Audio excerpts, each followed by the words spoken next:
Muy buenos días, muy buenas tardes o quizás muy buenas noches, estimado oyente, según sea la hora y el lugar donde se encuentre escuchando este mensaje. Como siempre, les habla el pastor bautista Nikos Ricoy, director del programa Encuentros y del Ministerio Tinajas, llenando siempre a cada persona que nos escucha con el agua fresca y limpia de la palabra desde aquí en España. Muy bienvenidos y muchas gracias por estar ahí atentos una vez más al nuevo mensaje de hoy de nuestro programa Encuentros.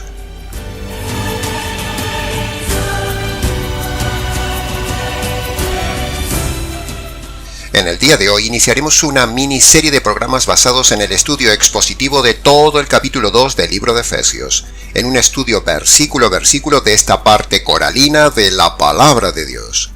Iniciaremos esta serie de estudios siempre con el toque particular y el enfoque que nos caracteriza en el Ministerio Tinajas, el enfoque expositivo, evangelístico y jurídico.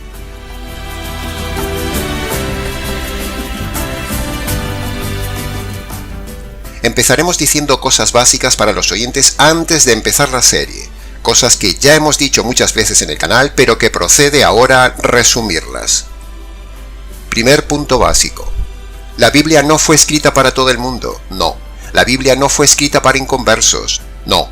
La Biblia no fue escrita para cabras, no fue escrita para cizaña. La Biblia fue escrita solo para personas convertidas. Eso lo vemos, por ejemplo, en el Antiguo Testamento, donde los profetas escribieron sus mensajes solo para el pueblo de Israel, no para los paganos en aquel tiempo. El Nuevo Testamento vemos que fue escrito mayormente por los apóstoles, solo para las personas que ya se habían convertido previamente por medio del Evangelio. El Nuevo Testamento no es para todo el mundo, estimado oyente, solo para convertidos, y este grupo de convertidos se llama Iglesia. Y este es precisamente el punto básico número 2. Iglesia, bíblicamente hablando, no es un local. Iglesia no es un edificio. Pero lo que sucede en el día de hoy es que el término iglesia, como tantos otros conceptos, se ha deformado de tal manera con el paso del tiempo que la mayoría de personas llaman iglesia al edificio. Y eso es un grave error. Como cuando, por ejemplo, dicen, venga a la iglesia, hermano. O vamos a la iglesia, hermano. Como diciendo, vamos al edificio donde nos congregamos, cuando en realidad, iglesia bíblicamente hablando, es el conjunto de convertidos por medio del Evangelio.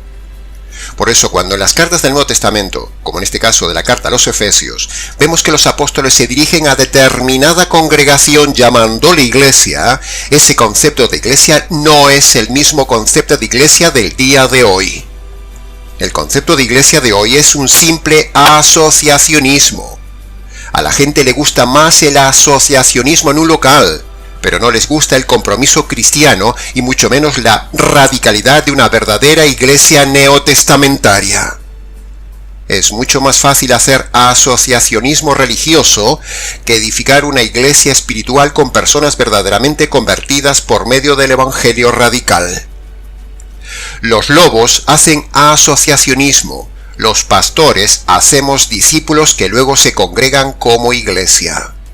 ¿Puede ver la diferencia, estimado oyente? ¿En dónde está usted? ¿En un local religioso asociado y dirigido por un lobo o por una serpiente? ¿O está usted en un grupo de convertidos por medio del Evangelio? Es decir, en un grupo que es la verdadera iglesia de Jesucristo.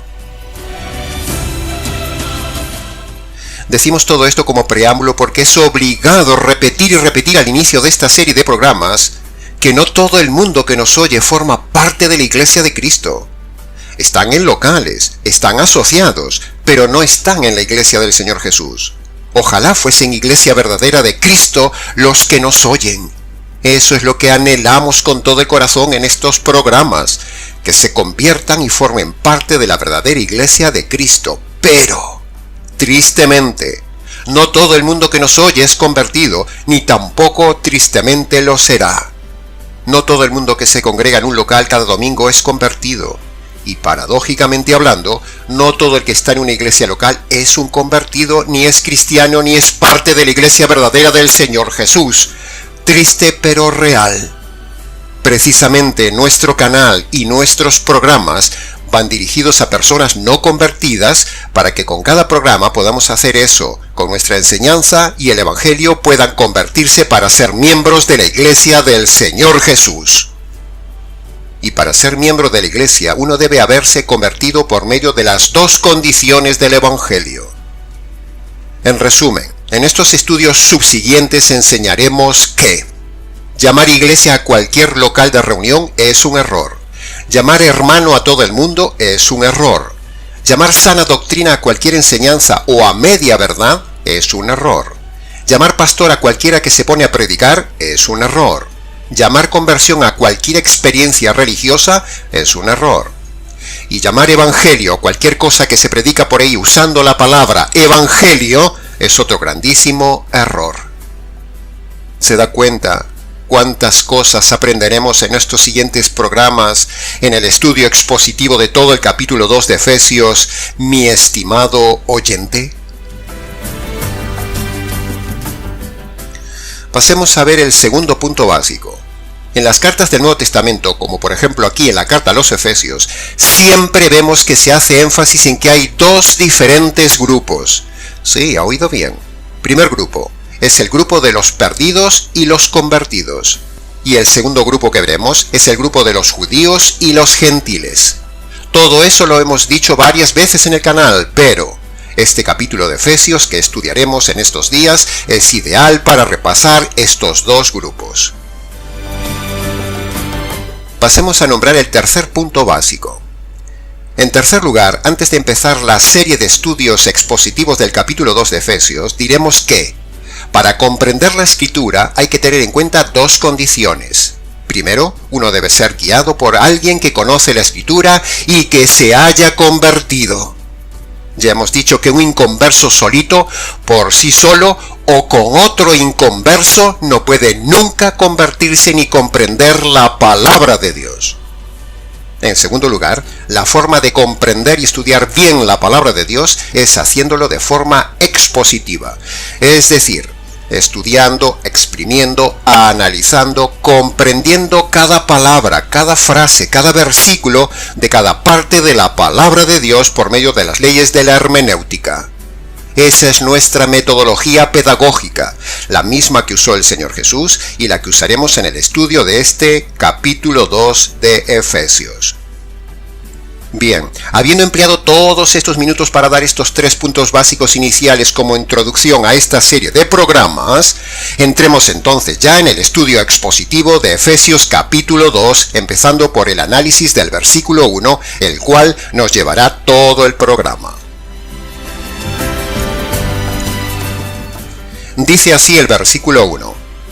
Él, hablando de Cristo, os dio vida a vosotros cuando estabais muertos en vuestros delitos y pecados. Como otras muchas veces hemos enseñado, si leemos el texto en primera persona podría quedar más o menos así. Cristo me dio vida cuando estaba muerto en mis delitos y pecados. Léaselo así en primera persona, estimado oyente. Léaselo para usted mismo a ver si usted encaja en ese versículo. Si lo lee así, le sonará más personal, más cercano, más intenso, más único, más comprensible, más desafiante, más filtrante. En realidad, le sonará como nunca nadie se lo había enseñado a leer. ¿Verdad que sí, estimado oyente? ¿Verdad que nunca lo había leído en primera persona? Bien. Pero como puede ver, ese pasaje es un pasaje solo para un convertido, no para todo el que lo lee, sino que Pablo le está hablando solo a efesios convertidos, no a toda la ciudad de Éfeso, no a los paganos de Éfeso, no a los simpatizantes de Pablo en Éfeso. Ese pasaje no puede ser para un asistente a la congregación, ese pasaje no puede ser para un simpatizante que va a un local mal llamado iglesia, no. Solo puede ser un pasaje para un convertido porque Cristo solo da vida a alguien que recibe esa vida por medio del Evangelio.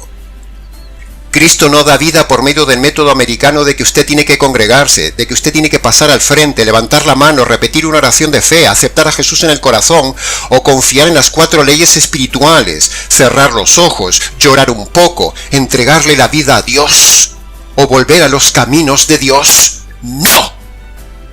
Eso no le da vida a nadie. Todo eso es un invento falso. Por eso, muchos en su ser interior no tienen vida, porque el invento americano de un método muerto no puede jamás dar vida. Al contrario, ese método americano de pase al frente, acepta a Jesús en el corazón, las 4 leyes espirituales, lo mata aún más. Ese método no da vida. Lo que da vida es el Evangelio del Señor Jesús, el Señor del Evangelio. Porque el Evangelio es el poder del Hijo de Dios para dar vida a un muerto. En la primera frase vemos entonces a Pablo diciendo que Cristo es el que le da vida al inconverso. Cristo da tanto la vida física por ser el creador, como la vida espiritual por ser salvador.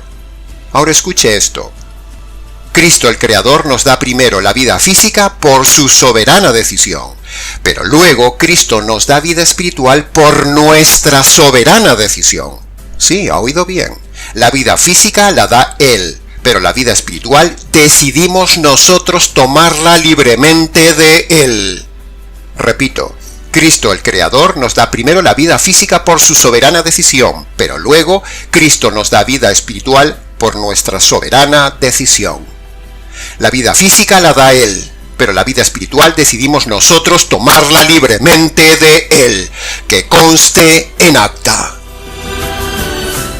Cristo da vida espiritual a quien quiere tomar esa vida espiritual libremente, estimado oyente. El Señor no se la impone a nadie, como dicen los calvinistas. Cristo no salva a nadie. Es el hombre el que se salva si toma esa vida de Cristo. El mismo Jesús dice esto del libre albedrío del hombre en aquel famoso pasaje de Juan capítulo 5, versículo 40. No queréis venir a mí para tener vida. Ahí vemos en boca de Jesús el libre albedrío clarísimamente dicho que recibir la vida eterna está en manos del hombre. Si alguien no quiere ir a Cristo a tener vida es porque libremente no quiere hacerlo. Ese libre albedrío se muestra inferencialmente y a fortiori en este pasaje de Juan capítulo 5. Por lo tanto, el libre albedrío es una doctrina maravillosa, bíblica e irrefutable, aquí y en toda la Biblia. El hombre es plenamente libre para decidir si recibe vida espiritual de Cristo o la rechaza. Mire lo que dice Efesios capítulo 1, versículo 13. Habiendo oído la palabra de verdad, el evangelio de salvación, habéis creído en él. ¿Ve? Ahí lo tiene, estimado oyente, la plena libertad que ejercieron los efesios por su libre albedrío. Primero, deciden libremente escuchar la palabra de Pablo. Y segundo, decidieron libremente creer el evangelio. Este es el puro y maravilloso libre albedrío que nosotros creemos y defenderemos hasta la muerte. El texto no dice que Dios le impuso ni los obligó a oír, ni les obligó a creer, ni les impuso la salvación, ni los coaccionó a creer el evangelio, sino que el texto habla fluidamente de libertad por parte de los efesios. Declaramos que todo esto es ex cátedra.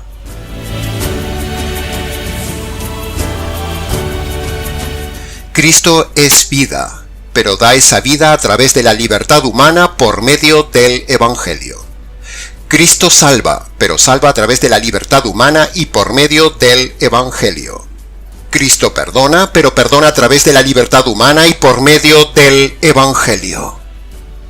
En resumen de esta primera mini frase de Efesios, cuando combinamos Efesios capítulo 1 versículo 13 con Juan capítulo 5 versículo 40 y con Efesios capítulo 2 versículo 1, como hemos visto, es Cristo quien le dio vida al efesio. Pero cuando el efesio recibió libremente esa vida por medio del Evangelio.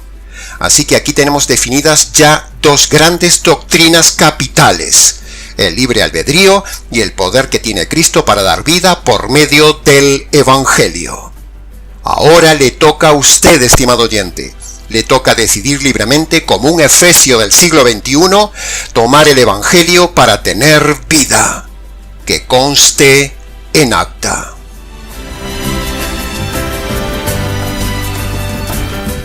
Pasemos ahora al análisis y comentario de la segunda frase expositiva, que dice: a vosotros. Si dice a vosotros es porque hay otros, si no diría Cristo nos dio vida a todos, y eso sería el universalismo. Pero no dice así el texto. El texto habla de un grupo determinado, habla de un vosotros, es decir, el tan clásico y errado universalismo que se enseña en la Iglesia Católica Romana y en la grandísima mayoría de las iglesias evangélico-cristianas, de que, porque Cristo ya murió en la cruz por nuestros pecados, entonces por eso ya estamos todos perdonados. Eso es completamente falso. Eso es el universalismo que la Biblia no enseña.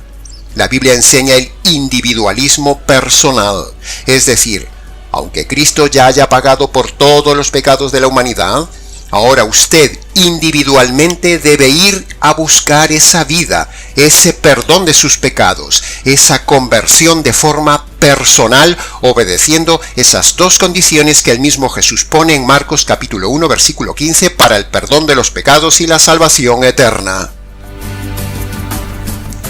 El universalismo no existe, estimado oyente. Ya lo hemos dicho 1000 veces y lo repetiremos hasta el cansancio. Es una doctrina falsa, facilona, propia de las falsas religiones cristianas del día de hoy. Por eso decíamos al inicio que, con este capítulo 2 de Efesios, repasaremos muchas doctrinas radicales de la verdadera fe cristiana, y una de ellas es defender el individualismo personal y negar el universalismo falso. Cuando el Nuevo Testamento habla de vosotros o nosotros, como en otras partes del capítulo 2, como en el versículo 2 o el versículo 5, eso se refiere exclusivamente al grupo de convertidos, no a todos los hombres. Por eso cuando un pastor lee este texto y aplica este pronombre personal, vosotros o nosotros, a toda la audiencia, está engañando a la gente, estimado oyente, porque este vosotros o nosotros se refiere en el texto no a todos los presentes que tiene delante un predicador, sino solo a los convertidos.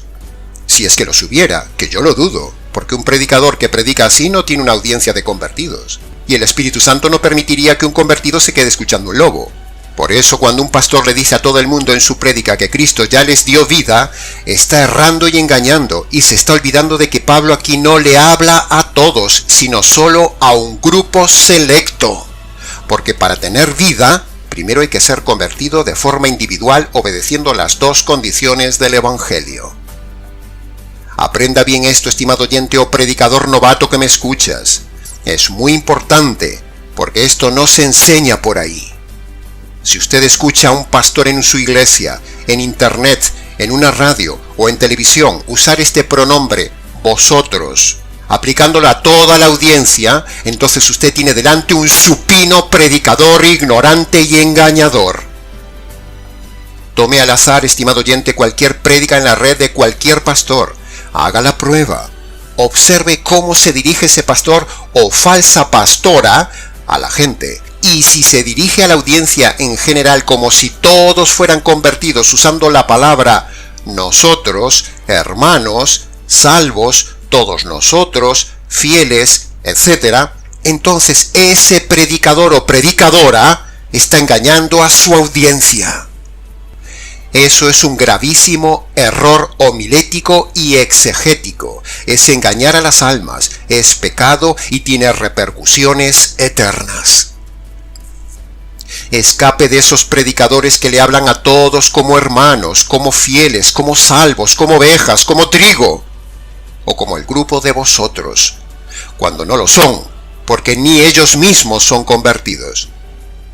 Observe cuántas veces nosotros en el canal hacemos de forma enfática esta diferencia de grupos y esta aclaración de que en nuestra audiencia hay dos grupos. Primero, un grandísimo grupo de perdidos no convertidos, y muy pocos convertidos y salvos por medio del verdadero evangelio que predicamos. ¿Ve cómo nos preocupamos por ser honestos? Insisto en decir que ese vosotros no es para usted si usted no se ha convertido por medio de las dos condiciones del evangelio jurídico. Y entonces alguno preguntará, pastor, ¿cuáles son entonces esas dos condiciones?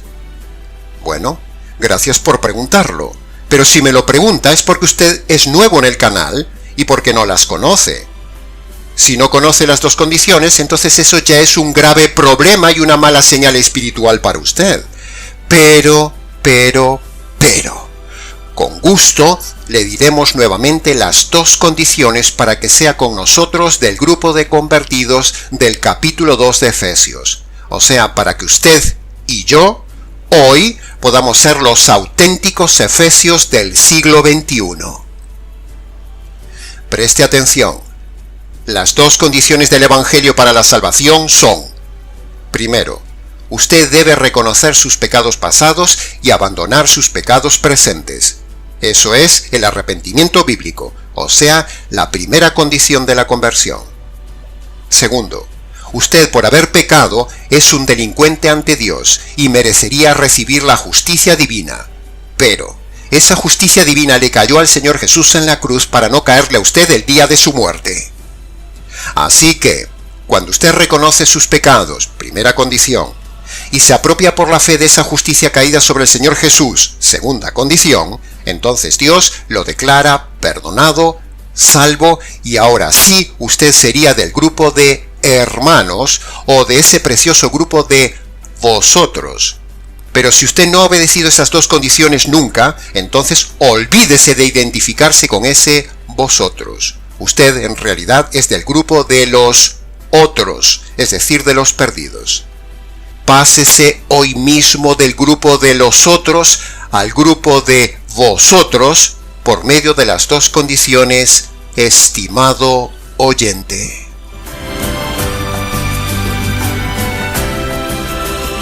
Pasemos ahora al análisis y comentario de la tercera frase, que dice: cuando estabais muertos. Siempre hay y debe haber un antes y un después en la vida cristiana, como se infiere aquí, estimado oyente. Ahora, ¿cuál sería la frontera del antes y el ahora, o la frontera del antes y el después? Pues la frontera de pasar de estar antes muertos espirituales a vivos espirituales ahora, o de estar perdidos antes y estar salvos ahora, es exclusivamente por la conversión por medio del Evangelio. No por la oración de fe, no por pasar al frente, no por recibir a Jesús en el corazón, no por confiar en las 4 leyes espirituales. No. Los efesios estaban muertos antes en su paganismo, pero ahora estaban vivos en el verdadero cristianismo por medio del Evangelio de Pablo, como dice Efesios capítulo 1, versículo 13. ¿Tiene usted un antes y un después claramente definido en su vida espiritual? ¿Tiene usted una conversión bíblica o tiene una conversión moderna americana? Con esta parte del versículo vemos que el hombre nace muerto, es decir, nace separado de Dios.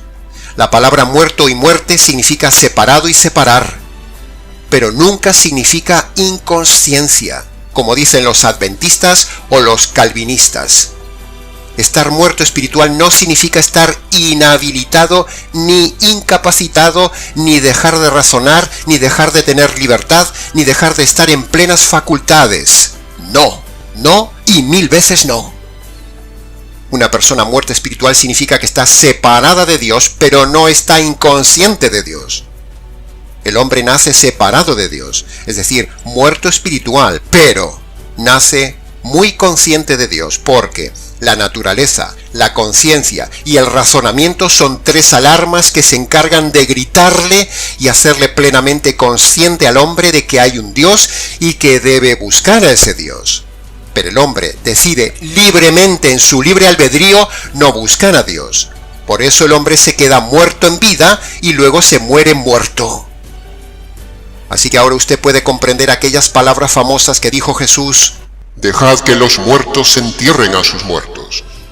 Es decir, los muertos espirituales entierran a los muertos físicos. El hombre no convertido está separado de Dios, estimado oyente. Es decir, está muerto espiritualmente, y si no se convierte, cuando se muera físicamente, estando muerto espiritualmente, entonces se irá conscientemente a la muerte eterna, es decir, irá a la separación eterna de Dios. Esta es la verdadera teología del tema. no la que enseñan los adventistas ni los calvinistas. Repetimos que estar muerto es estar separado espiritualmente de Dios, pero no imposibilitado de buscar a Dios. Por medio del Evangelio y sus dos condiciones, y por medio del don del libre albedrío, el hombre separado de Dios puede reconciliarse con Dios y entonces tener limpieza de sus pecados, vida espiritual, comunión con Dios, relación con Él y luego tener vida para siempre con Dios. Amén. Aleluya.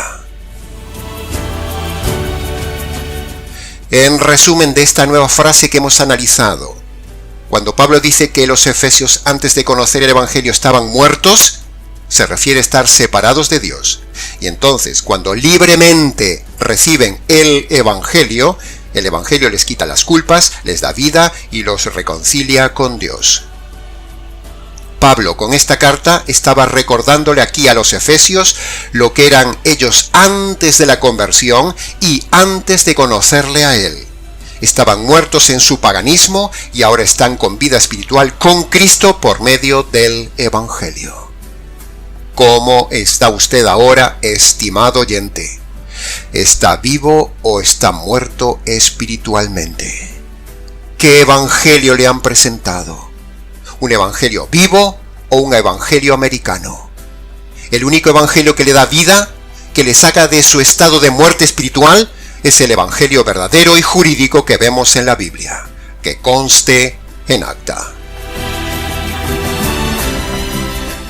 Pasemos ahora al análisis y comentario de la frase que dice, en vuestros delitos y pecados. Llegados ya a la última frase y al final del mensaje expositivo de hoy, nos encontramos con que Dios le da un toque jurídico a esta parte del versículo. Sí, ha oído bien. El aspecto jurídico que nunca falta y que tantas veces hemos dicho en el canal. El Señor Espíritu Santo usa aquí dos palabras. La palabra delitos, que significa infracción de la ley, y usa la palabra pecados, que significa ofender al Dios de la ley. Es decir, el término delitos está relacionado jurídicamente con infringir la ley de Dios. Y el término pecados está relacionado jurídicamente hablando con ofender al Dios de la ley. ¿Comprende la diferencia? Por lo tanto, el hombre está jurídicamente muerto ante Dios. Primero por infringir la ley del legislador y segundo por ofender al legislador de la ley. Dos enfoques jurídicos que intensifican y que refuerzan una vez más nuestra tesis jurídica del Evangelio y la idea de la temible posición jurídica del hombre ante el juez del universo y ante la ley, infringiendo la ley y ofendiendo al autor de la ley. Se da cuenta, estimado oyente, que si usted no se ha convertido, tiene un problema jurídico muy grande ante el juez y la justicia divina por sus delitos y pecados. ¿Cómo va a escapar de ese juicio? Necesita ayuda jurídica y necesita un abogado.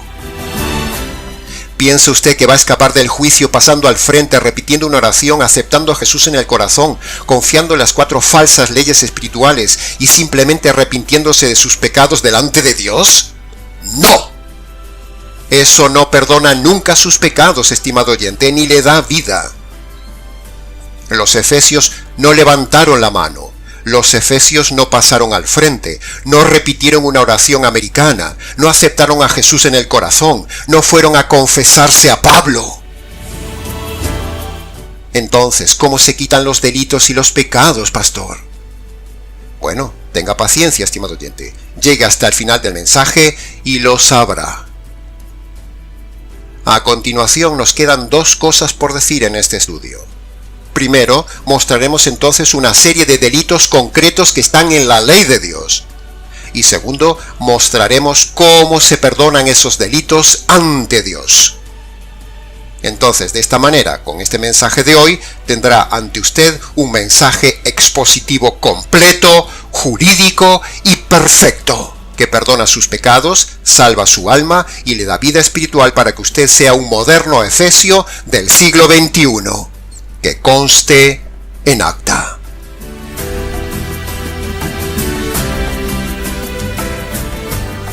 Prepare ahora sus oídos, prepare su memoria, prepare su conciencia, prepárese para tomar nota, prepárese para escuchar al Espíritu Santo en su función jurídica de fiscal, convenciéndolo de delitos y pecados que probablemente usted nunca ha oído en su iglesia.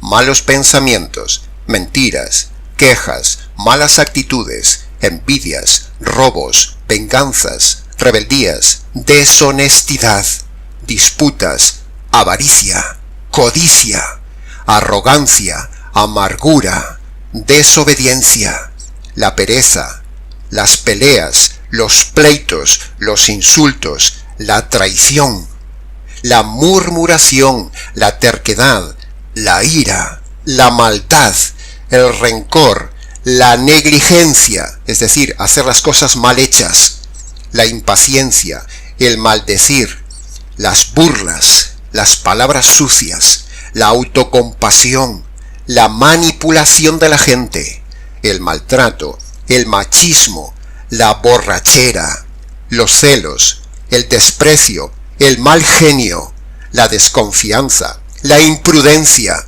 la frivolidad, la tacañería, la ambición desmedida, la terquedad, el mal testimonio, la blasfemia, la idolatría, el adulterio, el divorcio, la infidelidad, el orgullo, la estafa, el hacer diferencia de personas, la herejía doctrinal, la ingratitud, la indiferencia, la fornicación, las orgías, la inmoralidad, la lujuria, la homosexualidad o el lesbianismo, el egoísmo, el no hacer el bien, los juramentos y las promesas no cumplidas, la insensibilidad, el racismo, el meterse en deudas innecesarias, las adivinaciones, la calumnia, el griterío, la cobardía, las injusticias cometidas, la superstición, la insolencia, el afanarse por la vida, el odio, la vida religiosa, las cosas ocultas, la soberbia, la coquetería o la sensualidad, la dureza de corazón, la esclavitud de algún vicio, las enemistades, la falta de respeto, la hipocresía, la mundanalidad, el chismerío, el perjurio, el desorden en la vida, el hacer las cosas por interés, la ludopatía, la extorsión, el engaño, la falta de perdón, la deshonra a los padres, el suicidio o el intento de suicidio, el homicidio o el intento de homicidio, la gordura que no sea enfermedad, la incredulidad, el despilfarro del dinero, el aborto, la ansiedad en la vida diaria, el pesimismo, la depresión, el ser parcial, el hacer cosas contra la conciencia,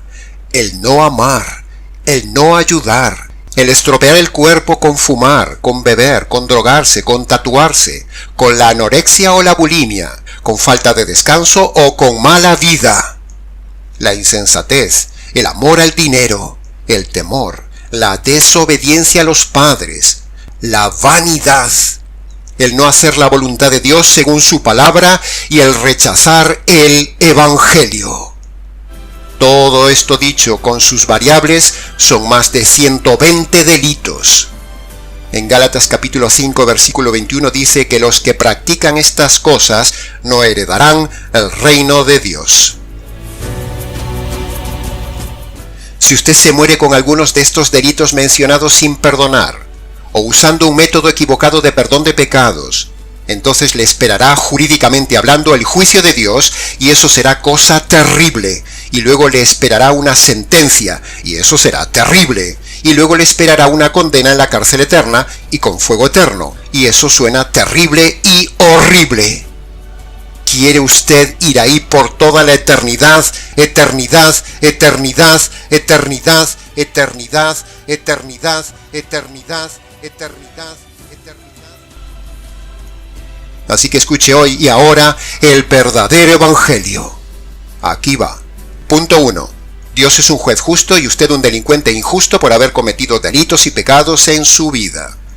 Punto 2. Usted merece recibir la justicia y la ira de Dios por sus delitos. Delitos que le hemos dicho antes y que usted ha cometido varias veces en su vida.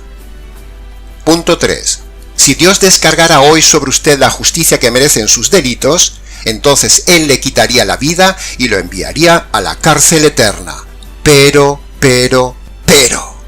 la buena noticia, o sea, el Evangelio, es que la justicia que usted merece cayó sobre otro. Cayó sobre el Señor Jesús para que no caiga sobre usted esa justicia que usted merece. Punto número 4. Dios en su paciencia le está dando vida para que usted obedezca las dos condiciones de salvación que Él pone. Primero, reconozca sus delitos pasados y abandone los delitos presentes. Primera condición.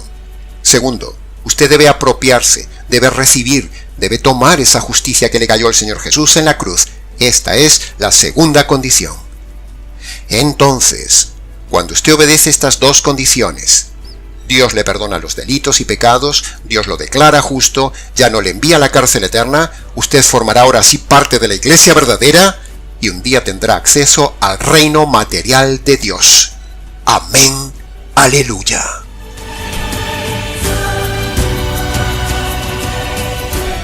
Este es el Evangelio verdadero que probablemente usted no ha escuchado nunca en su vida ni en su iglesia. Sin Evangelio verdadero no hay salvación verdadera, ni formará parte de la iglesia verdadera, sino que irá a la perdición verdadera, estimado oyente. Y para terminar, le invito a que obedezca las dos condiciones hoy. Sea usted joven, sea mediano, sea mayor, sea hombre o sea mujer. Vaya a su habitación, estimado oyente, cierre la puerta, póngase de rodillas y descálcese delante de Dios en señal de reverencia. Y obedezca allí, por favor, las dos condiciones. Primera condición, reconozca sus pecados pasados y abandone sus pecados presentes. Segundo, aprópiese, agárrese, échese encima, reciba, crea en esa justicia que le cayó al Señor Jesús en la cruz por sus injusticias. Y luego, antes de levantarse de ahí, dele gracias al Señor por conocer este verdadero Evangelio y por esta providencia de haber conocido el Evangelio. Y luego, si quiere, venga y cuéntenoslo. Y hasta aquí, estimado oyente, con el primer programa del análisis expositivo que estamos haciendo y haremos en todo el capítulo 2 del libro de Efesios. Mucho más se podría decir del tema, pero con lo dicho es suficiente. Mucho camino expositivo aún nos queda por delante. Hoy solo hemos estado en el versículo 1. Para preguntas, comentarios y demás, escríbanos nicos@gmx.es. Les ha compartido la verdad, solo la verdad y nada más que la verdad del tema, este expositor bíblico Nikos Ricoi del Ministerio Tinajas, desde aquí en España. Lo esperamos entonces en nuestro próximo programa Encuentros.